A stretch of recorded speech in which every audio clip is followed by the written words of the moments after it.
kan kelasnya kelas elit di situ, maka dia dituntut juga tinggi, tidak bisa nanti diganti dengan 2 ekor burung terkukur atau anak merpati, nggak bisa, karena dia bukan orang dikategorikan bukan orang yang miskin, dan itu kan ininya berat dosanya, jadi nggak bisa diganti.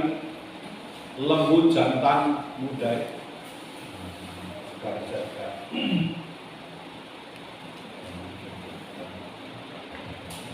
Bapak Ibu jangan memikirkan bahwa imam dulu punya kaum kemiskinan.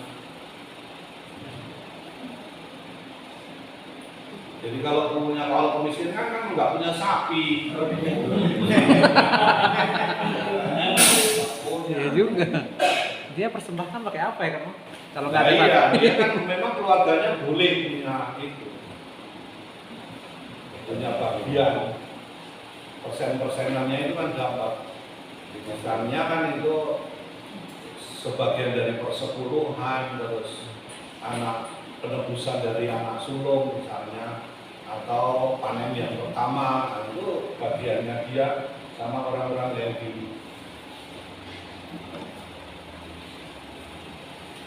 di situ dong.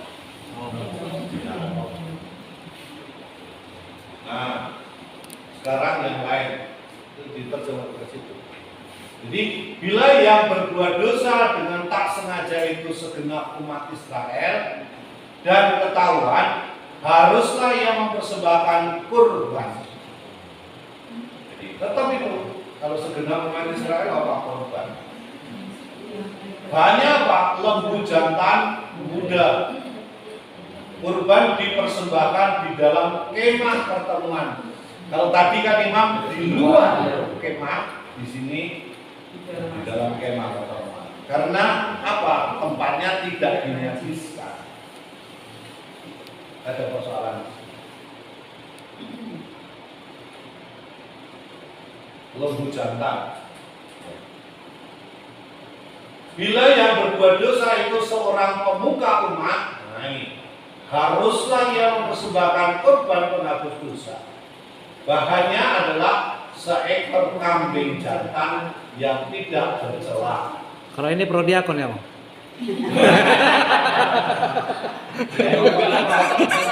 Pemuka belum ada Belum ada.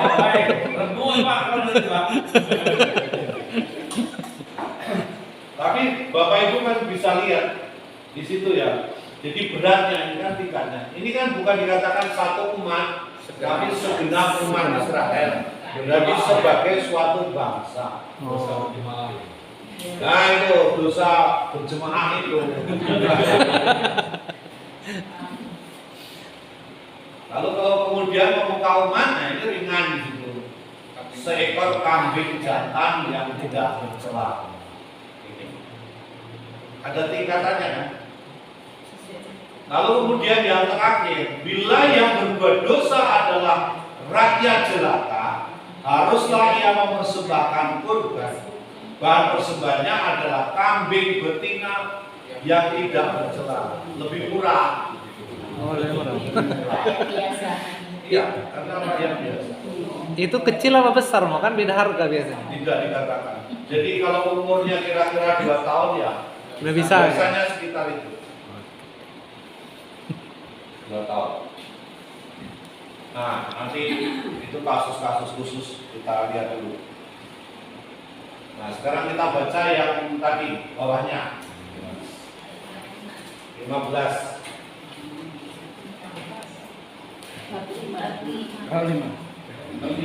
Ya, 45.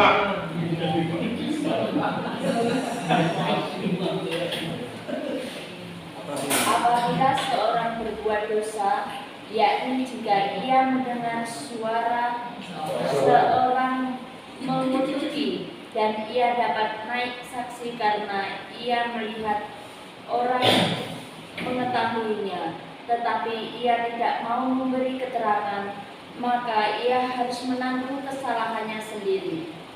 Atau bila seseorang kena kepada sesuatu yang najis, baik bangkai binatang liar yang najis atau bangkai hewan yang najis, atau bangkai binatang yang mengeriak yang najis, tanpa menyadari hal itu, maka ia menjadi najis dan bersalah. Atau apabila ia kena kepada kenajisan berasal dari manusia, dengan kenajisan apapun juga ia menjadi najis tanpa menyadari hal itu. Tetapi kemudian ia menyadari hal itu. Tetapi kemudian ia mengetahuinya, maka ia bersalah. Atau apabila seseorang bersumpah menyodor dengan bibirnya hendak berbuat yang buruk atau yang baik, sumpah apapun juga yang diucapkan orang dengan menyodor tanpa menyadari hal itu, tapi kemudian ia mengetahui, maka ia bersalah dalam salah satu perkara itu. Jadi apabila ia bersalah dalam salah satu perkara itu, haruslah ia mengakui dosa yang telah diperbuatnya itu. Dan haruslah ia mempersembahkan kepada Tuhan sebagai tebusan salah karena dosa itu seekor betina dari domba atau kambing menjadi korban penghapus dosa. Dengan demikian, imam mengadakan perdamaian bagi orang itu karena dosa. Tetapi jikalau ia tidak mampu untuk menyediakan kambing atau domba, maka sebagai tebusan salah karena dosa yang telah diperbuatnya itu, haruslah ia mempersembahkan kepada Tuhan 2 ekor burung tetukur atau 2 ekor anak burung merpati, yang seekor menjadi korban penghapus dosa dan yang seekor lagi menjadi korban kebakaran. Haruslah ia membawanya kepada imam, dan imam itu haruslah lebih dahulu mempersembahkan burung untuk korban penghapus dosa itu, dan haruslah ia mengulas kepalanya pada pangkal tengkuknya, tetapi tidak sampai terpisah.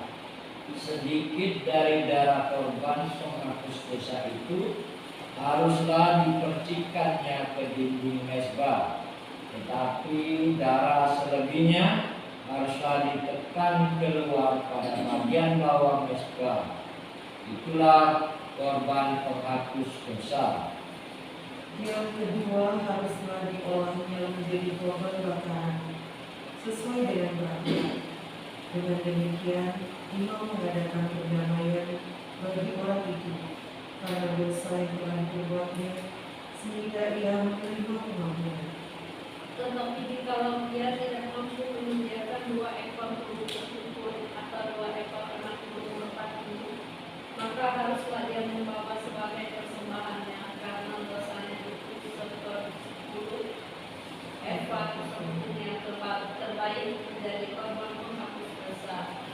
Tidak boleh ditaruhnya minyak dan dibubuhkan dan dibubuhnya ke minyak di atasnya, karena itulah korban penghapus dosa.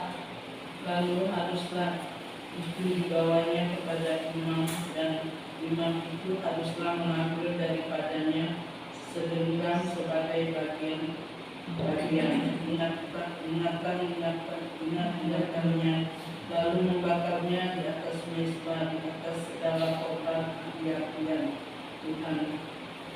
Itulah korban penghapusan dosa. Dengan demikian, imam mengadakan perdamaian bagi orang itu karena dosanya dalam salah satu perkara itu, sehingga dia menerima pengampunan. Selebihnya adalah bagian imam, sama seperti pun bahasanya. Demikianlah sabda Tuhan. Nah, saya menyebutnya itu sebagai kasus-kasus khusus. Ada kasus-kasus khusus yang berkaitan dengan dosa itu. Tadi disebutkan misalnya ini, bila orang sebenarnya mampu menjadi saksi, gitu ya, tetapi tidak mau memberi kesaksian, maka ia harus menanggung kesalahannya sendiri. Lihat di situ. Kadang-kadang kan kita mengerti kebenaran, tetapi kita tidak mau ngomong soal kebenaran. Itu masalahnya di situ.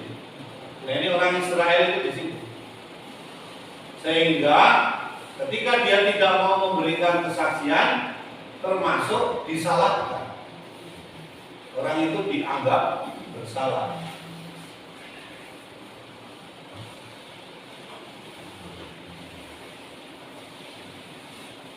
Sebentar.